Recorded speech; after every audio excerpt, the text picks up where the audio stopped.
Looking back at my early life, actually, I had some, even my preschool years, I had some really interesting thoughts. Looking back on them now, I see they're really interesting. At the time, I thought maybe I was a bit nuts. And some of the ideas were, when I discovered A Course in Miracles, I went, oh, I used to think that, I knew that. So it was very much like a coming home when I found the Course. But how I came to find it was back in the 1980s. I was working in the oil industry as a geologist, and I was doing very well, earning lots of money, lots of travel around the world. I had this flat where I live now, had lots of holidays, lots of friends and parties and all the rest, all the material trappings of life, but was feeling empty. So like my life was full, but I felt empty. And I was talking to a friend one day about this, and I said, what's the point of it all? There must be something. Very much like Bill Thetford said to Helen Schuckman in my earlier story. And he said, oh, so-and-so in the office has done this course. And I immediately wanted to do it. I didn't know anything about it. He didn't know anything. My friend didn't know anything about it. But if there was something going that was maybe the answer to my question, then I wanted to do it. And that set me on a path that eventually led to finding this book. And as I said, when I eventually got over the Christian language in the book, it was like, wow, this is what I've been looking for, and this is home for me, and this is kind of what I knew back then and had forgotten about, and I was then rediscovering. So it was a very exciting moment. A Course in Miracles is basically a book. I say that only because people often think that it's a course they have to attend. So basically it's a self-study book consisting of 3 volumes in one. There's the text, which is the theoretical framework, the workbook, which contains 365 lessons, so you've got one for every day of the year, except on a leap year you get a lesson, you get a day off, which is always nice. And then the third volume is the Manual for Teachers, which answers commonly asked questions and clarifies terms and things like that. So having said it's a book, there are also courses, workshops and groups that people can attend, which people find useful. Select one brother, symbol of the rest, and ask salvation of him. See him first as clearly as you can, in that same form to which you're accustomed. See his face, his hands and feet, his clothing. Watch him smile and see familiar gestures which he makes so frequently. Then think of this. What you are seeing now conceals from you the sight of one who can forgive you all your sins, whose sacred hands can take away the nails which pierce your own, and lift the crown of thorns which you have placed upon your bleeding head. Ask this of him that he may set you free. I think it very much is a blend of different things. The language of the Course is Christian. That doesn't mean it's Christianity or really relates to Christianity very closely at all. It's just the terminology that's used. It uses the Christian words in a quite different way. It does put a lot of people off to start with. It put me off for a number of years before I realised that these words, these Christian type of words that I objected to, actually meant something different. The philosophy of the Course is, yes, very Eastern. It has things in common with Buddhism and even Hinduism and lots of Eastern philosophies. It contains also some quite, definitely 20th century Freudian type psychology. So it's an interesting blend of all those different elements, really. It's a very interesting story how the Course came into being. There was a woman called Helen Schuckman who was an academic clinical psychologist living and working in New York City through the 1950s and 60s. And she worked with a man called Bill Thetford, William Thetford. He was her boss, her superior. And they had a very difficult relationship. They were always arguing. They could never really agree on anything. This went on for years. They had a very close relationship, but there was a lot of tension. And one day, they were just about to go to a meeting and they'd been fighting yet again. And Bill said to Helen, there must be a better way of us relating, us getting on. And Helen said, you're right, Bill, and I'm going to help you to find it. And that's about the first time they'd agreed on anything in years. Now Helen had had a lot of visual images in her mind for all through her life, really, and suddenly from that moment on things began to change. Previously there'd been still black and white pictures, and then suddenly they came in colour, and then there was movement, and then she started to hear a voice, and it began to say, "This is a Course in Miracles, please take notes." And I always joke, because she was an academic clinical psychologist, she thought she was going nuts. So she went into Bill and told him and what was going on and how anxious she was feeling about it. And he said, "Well, don't worry about it. Why don't you do what it says, and then bring to me tomorrow, the next morning, what you've written down, what these notes are, and we can read through it and decide if it's crazy, we'll just throw it away, and if it's not, we'll then decide what to do." So she did that, and when they read through it, it obviously wasn't crazy, and she continued to do that process.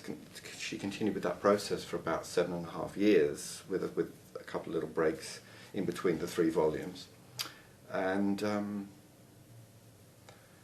that was something like, I don't know, 20 odd shorthand. No, she wrote it all down in shorthand, and Bill typed it out.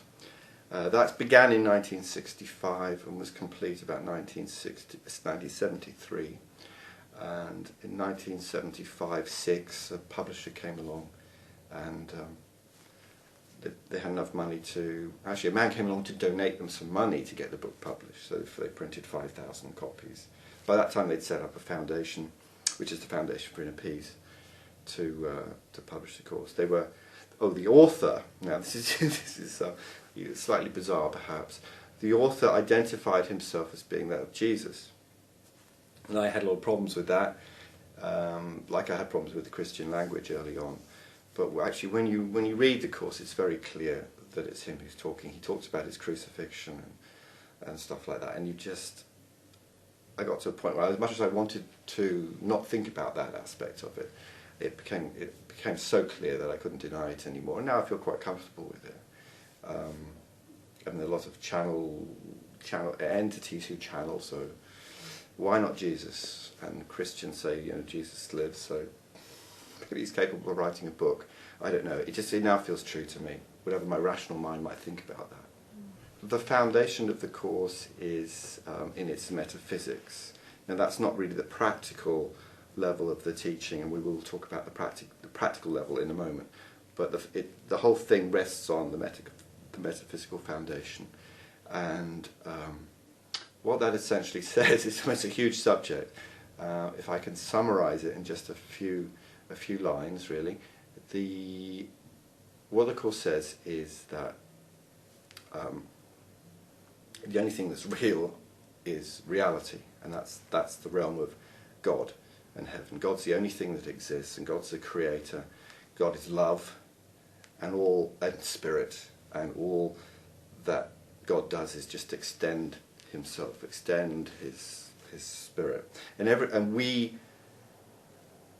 everything we experience here in this world is not of God, because this is a world of form, a world of duality, and with God in heaven there's only oneness. So there's just oneness of spirit, and no separation or no divisions. And we apparently live in a world of separation, a world of division.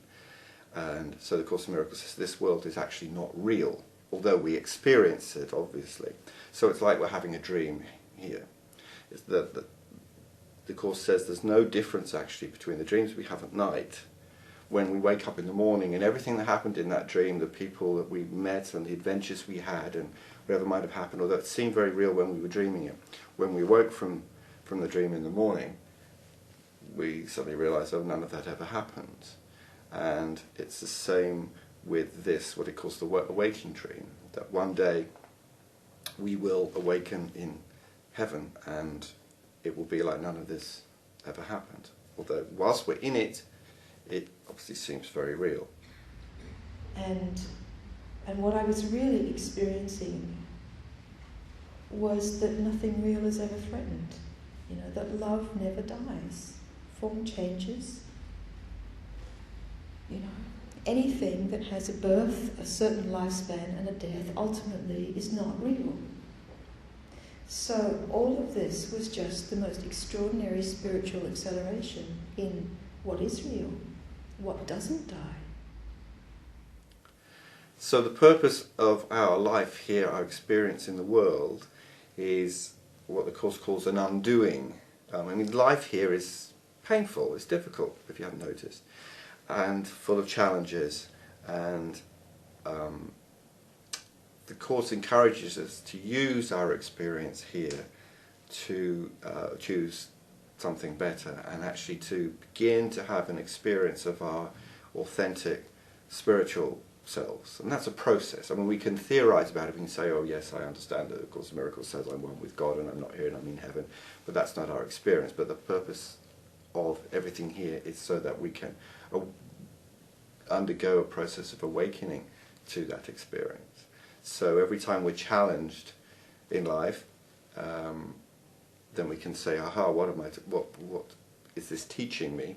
And the main teaching tool that the Course talks about is forgiveness.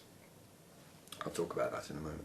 So as we learn these lessons and practice forgiveness, we get like little glimpses of our spiritual selves, the truth about ourselves, and gradually over a process, over a period of years, the idea is that's to become more and more our experience.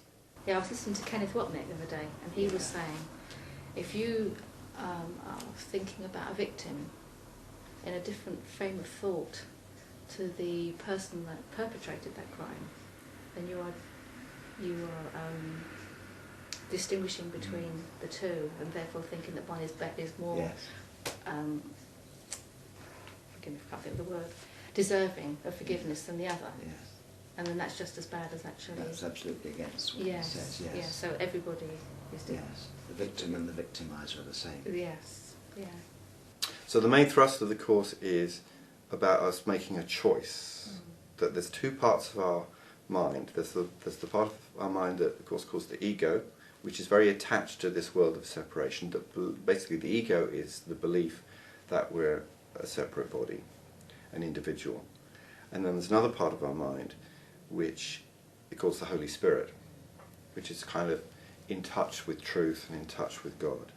And I think really if we're honest, if people are honest enough, they will recognise that they kind of don't feel at home. There's a part of them that knows that this world is not home, somehow that they're a stranger here or even like an alien here.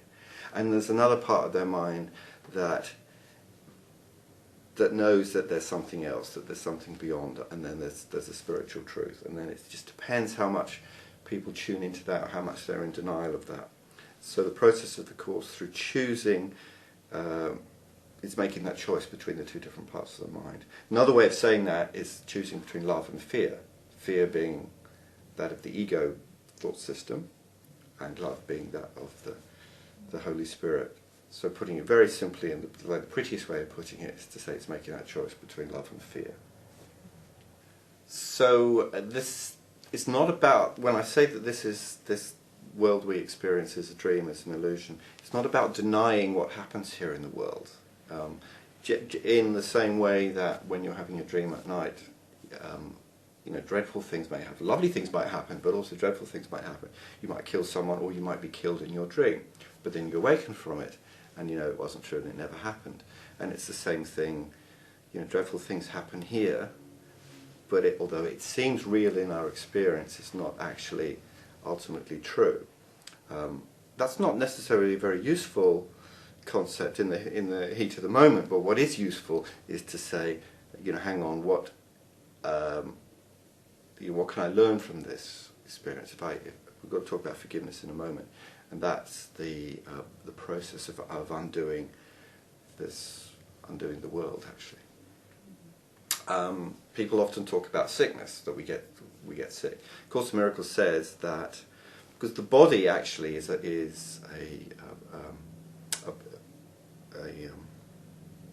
it's like created by, our whole experience here in the world is created by the mind. So our minds are the creative force in the universe. So a sick body, it comes about by a sick mind, and as we heal our mind, then we can heal our bodies. Now, it may not necessarily follow that as we heal our minds that our bodies get well. However, we'll have a different perception about our illness, and the idea is to find peace around it, and that helps in this healing, in this process of changing our minds about being here. People often ask about, what about a young child, a baby who dies? What about them? We all come into this world with an ego. The world is the product of the ego, this idea of being separate. A baby comes into the world feeling separate, initially separate from its mother. So a baby is or a young child is just as subject to things that happen in the world as anybody else. That baby's got something to learn, and whatever they learn in this life, they can take that into the next life. I mean, we assume that reincarnation takes place. Of Course in Miracles says if you learn certain lessons, you can save thousands of years. So that certainly implies we live many lifetimes. So who's to say that? Well, who's to say I may or may not learn the lessons I've come here to learn? So this baby may or may not learn the lessons they've come here to learn. So actually, in a way, there's no difference. I mean, it seems very cruel to us because we believe in the reality of the body. It seems very cruel that if a young baby dies. But if we're not here and it's not real anyway, then it's no worse than it's not cruel, and it's no worse than anything that happens to anybody else. It's part of the larger script of undoing the world and awakening to the spiritual truth. What the Course in Miracles says about forgiveness is that when we split off from God and came into this world, that caused an incredible amount of guilt and fear, and the result of guilt is fear. When you're feeling guilty, you fear that you're going to be punished. So we come into this world with that kind of thought system, and that's a really big thing to take on. And of course, nobody's aware of their guilt around having separated from God, but guilt gets played out in many, many minor ways in our everyday lives. That is, and what egos do is what psychologists call repression, or what the Course in Miracles calls denial and projection. We deny that we feel that way, and we project it onto other people or the world around us, and we make out that we're not responsible, we're not the cause of our pain, but other people are. It's all their fault. So when we're triggered by somebody else, when somebody else pushes our buttons, that's like a mirror to us. It's actually telling us something about our own thoughts and beliefs about ourselves. So the process of forgiveness, in forgiving the other person for something actually they haven't done, because it's actually our guilt that we're seeing out there. When you forgive them, you're forgiving those beliefs, that guilt in yourself. So that heals that. So by forgiving other people, you're actually healing your own mind. You forgive because it helps you. It's kind of a selfish act in a way. But that's what first of all undoes the projection and undoes the guilt that we're all carrying around. And each time we do that, bit by bit, we're gradually healing our mind and becoming more aware of this other reality, the spiritual reality. The subject of whether A Course in Miracles says anything about rearing children and whether it's suitable for children, I would say that actually the Course never talks about anything that we should do in this world. It never addresses anything on the level of behaviour, but only on our thinking. So there are no rules about how to rear children or anything like that. I think the only exception that I would say was about this choosing love over fear. So as we go through our lives, if we're in fear, we're teaching fear. So we can teach children fear, or we can teach children love. So the more we practice the principles of the Course, or any other authentic spirituality, then we teach our children love. So that's not any specific way of raising them, but more like how our thinking can influence our children.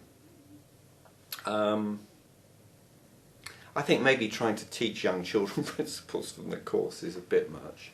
There are a couple of little books that are written for children, right? And well, there's about 3 sections in it. There's a book called The Children's Material, and the first part is a nice little children's story about bunny rabbits and ducks and things, but it's bringing in some of these ideas, the idea of forgiveness and the idea of choosing love over fear and that kind of thing, which children can understand. Then there's a middle section for slightly older children, maybe teenagers, I think. And then there's a third section which is for the parents to read so they can know how to use the book.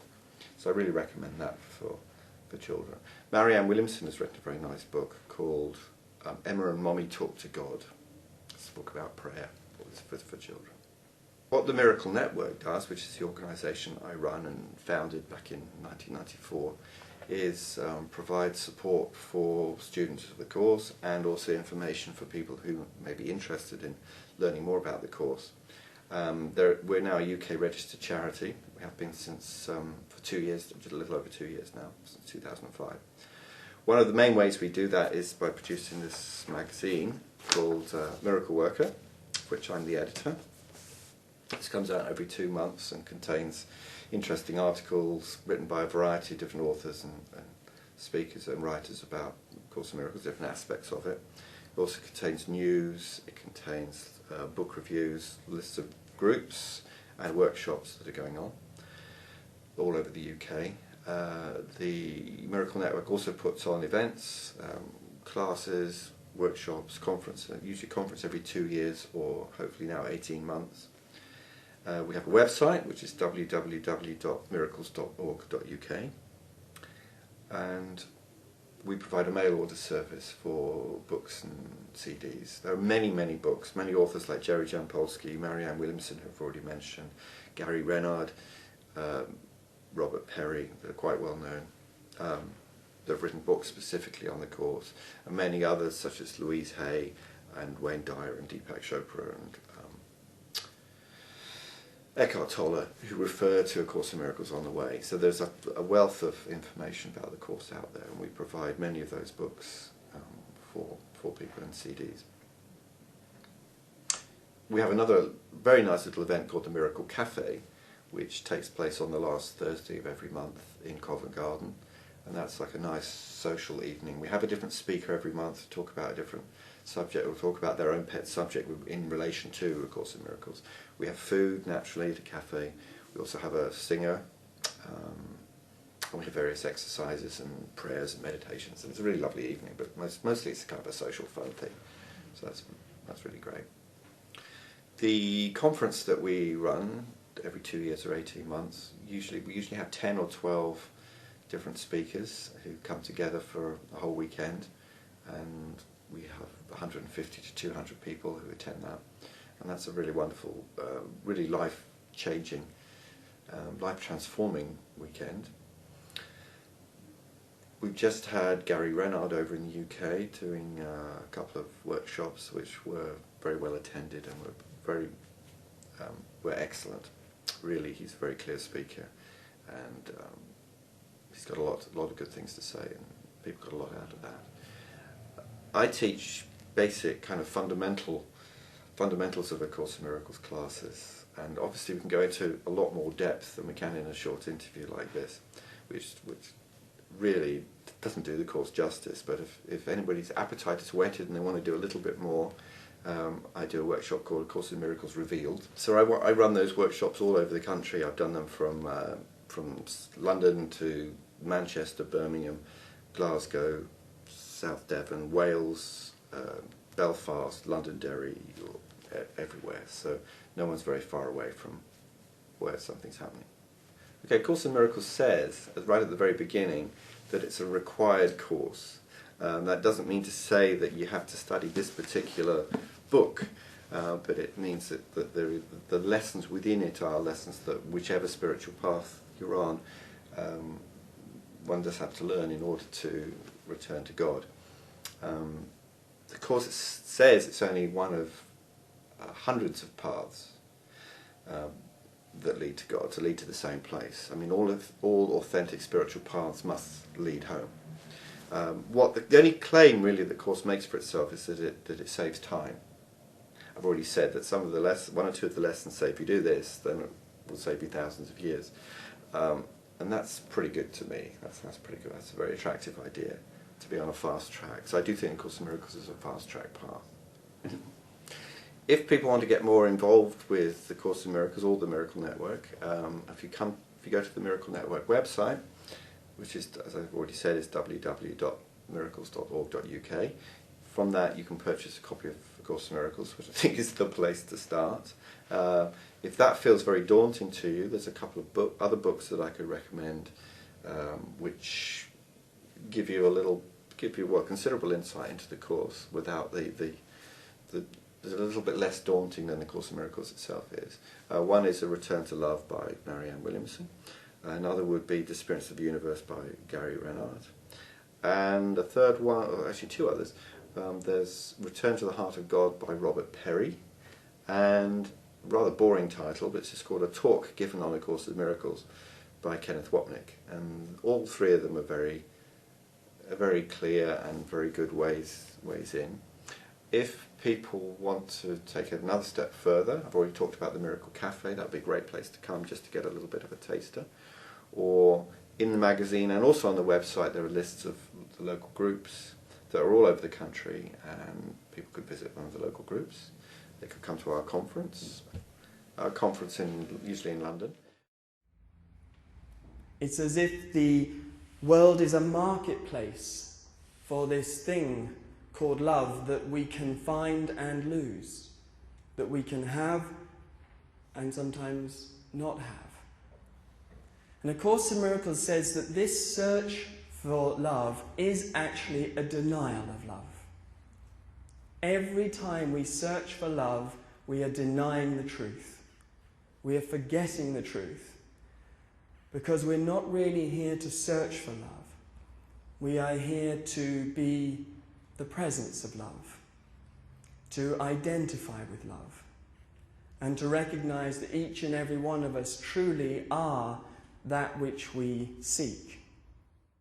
If you're not in the UK, then on our website there are also there's a links page to organisations worldwide, quite a few in Europe, quite a few in Australia and the United States. There are many parts of the world that don't seem to have any organisations, but I think there are groups meeting in something like 50 odd countries in the world. There's a website which is www.miraclecenter.org, and it's centre spelt the American way, so it's CENTER, miraclecenter.org, and that has a list of worldwide groups. So if you're out in Mongolia, you might find there's a group there.